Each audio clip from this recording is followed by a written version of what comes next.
Éviter, retarder. Moi, j'ai retardé pendant plus de 2 ans avant de prendre la décision. Mais si pouvais revenir en arrière, si je pouvais effacer certains actes, je l'aurais effacé. Quelle décision cet homme a-t-il reporté à plusieurs reprises et pourquoi? Quand on fait ce choix-là, on n'a plus de vie. C'est le travail et les enfants. On ne peut pas allier les deux. Travail, enfants, faire la fête, c'est pas possible. A-t-il des remords aujourd'hui? Non, je ne m'attendais pas du tout.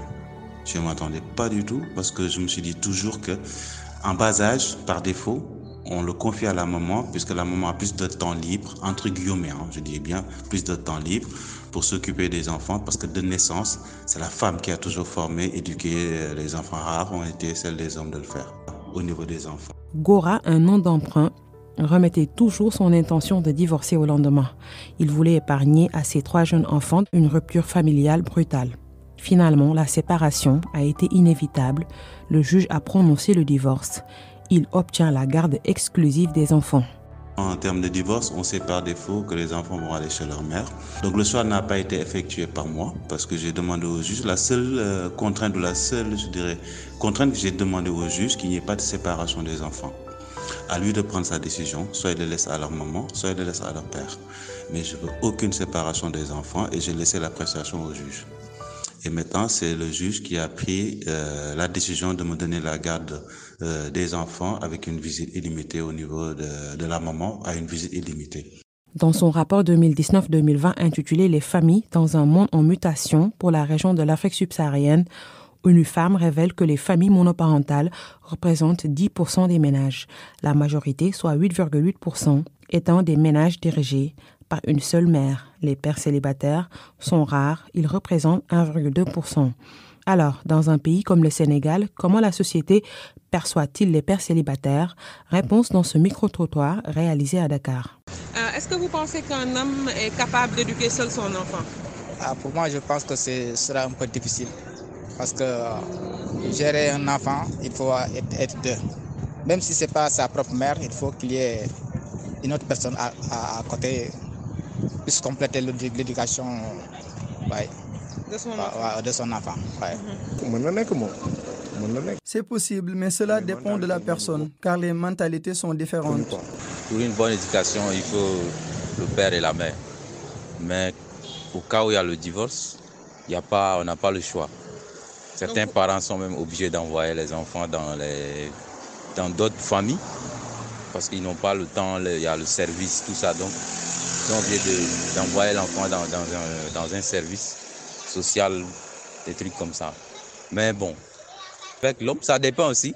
Si c'est la personne, si l'enfant plutôt est un enfant qui a atteint un certain âge, ça ne devient pas compliqué. Mais si c'est des enfants de moins de 10 ans, c'est compliqué. Mais si l'enfant atteint déjà 13 ans, 14 ans, c'est possible.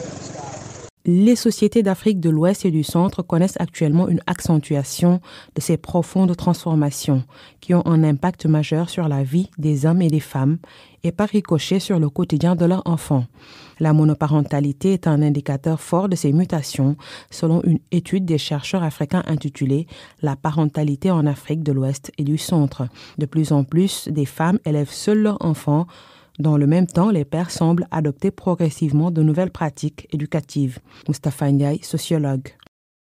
Il est plus fréquent de laisser l'enfant du côté de sa maman, sauf vraiment si l'environnement de la maman et ses moyens, ses conditions de vie donc ne militent pas en faveur de la garde de son enfant. Mais exceptionnellement, donc, les hommes, en tout cas du point de vue juridique et du point de vue socio-culturel, peuvent hériter de l'éducation de leurs enfants.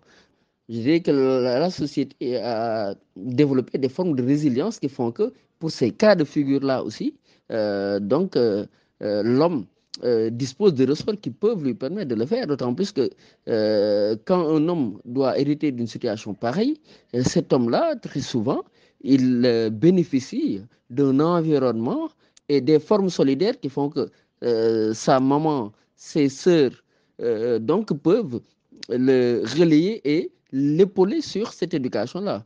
Bien, pour l'UNICEF, le développement de l'enfant passe par l'acquisition progressive des compétences sensomotrices, c'est-à-dire la capacité de notre système nerveux à produire des mouvements à partir des informations fournies par nos sens, de compétences cognitives, c'est-à-dire la capacité de percevoir, de se concentrer et d'acquérir des connaissances, de raisonner, de s'adapter, d'interagir avec les autres, et des compétences socio-affectives.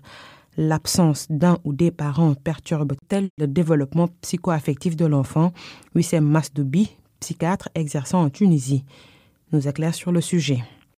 Un enfant, pour un développement psycho-affectif adapté, pour avoir une personnalité équilibrée, a besoin d'un père et d'une mère. Mais lorsqu'on parle d'un père et d'une mère, pas physiquement seulement, mais on parle aussi du père symbolique et de la maman symbolique.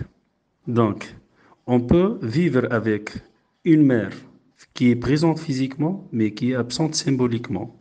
On peut aussi vivre avec un père qui est présent physiquement, mais qui est absent symboliquement. C'est-à-dire, il n'assure pas ses fonctions en tant que père. Quelles sont les conséquences sur l'enfant, docteur? Donc, si on revient à cette situation particulière, un enfant qui vit avec son père, l'organisation de la personnalité va se faire selon un mode qui n'est pas très adapté, avec des degrés de gravité différentes. On va passer d'une personnalité fragile à une personnalité pathologique. La même chose en absence de la maman. Et l'impact, on va le remarquer pendant l'enfance et particulièrement l'adolescence.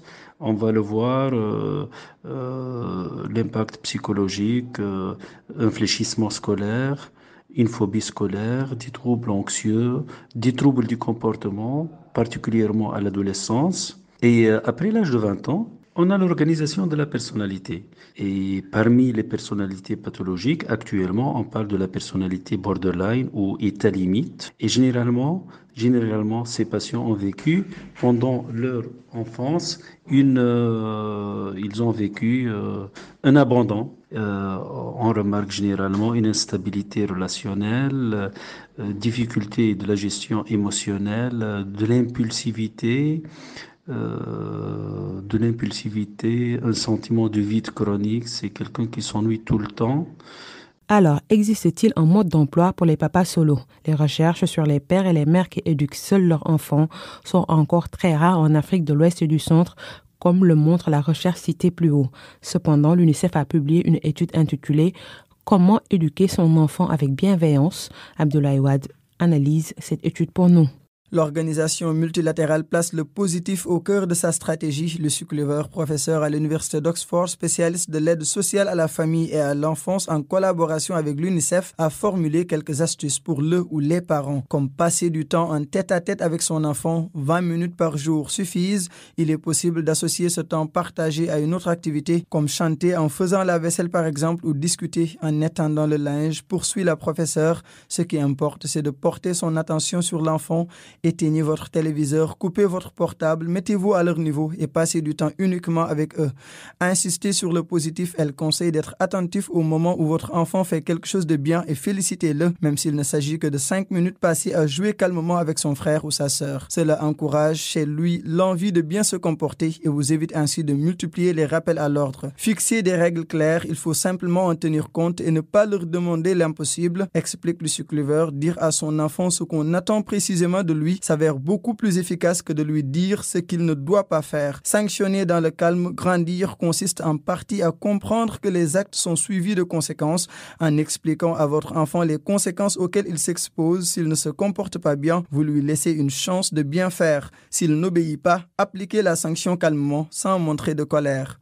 créer un lien avec votre enfant à bas âge. Des études ont par ailleurs démontré que jouer avec son enfant était bénéfique pour son développement cérébral, indique Lucy Cleaver. Passer du temps avec son enfant en bas âge peut être très amusant et ne coûte rien. Enfin, créer un lien avec son enfant adolescent. Les adolescents cherchent également la reconnaissance et aiment savoir qu'on les apprécie. Le temps que vous partagez avec eux en tête-à-tête leur importe donc beaucoup, même s'ils ne le montrent pas toujours. Un adolescent est généralement ravi que ses parents s'amusent à danser avec lui ou lui parlent de son chanteur préféré. Cela permet de créer une relation qui a du sens pour lui, précise Lucy Cleaver. Asseyez-vous autour d'une table et définissez ensemble les règles de la maison. Votre enfant pourra également vous aider à définir les conséquences d'un mauvais comportement. Participer à ce processus l'aidera à prendre conscience du fait que vous comprenez qu'il est en train de devenir autonome, poursuit-elle. Abdoulaye, merci. Demandons à Agora quels conseils il donne aux pères célibataires. Ne le devenez pas. C'est soit tu t'occupes des enfants, soit tu le confies. Mais quand tu t'occupes des enfants, tu ne peux pas lire autre chose. C'est une concentration, c'est du temps que ça demande. Mais ce n'est pas du tout facile. Et jusqu'à maintenant, je vous parle, ça fait maintenant 9 ans, ce n'est pas facile du tout.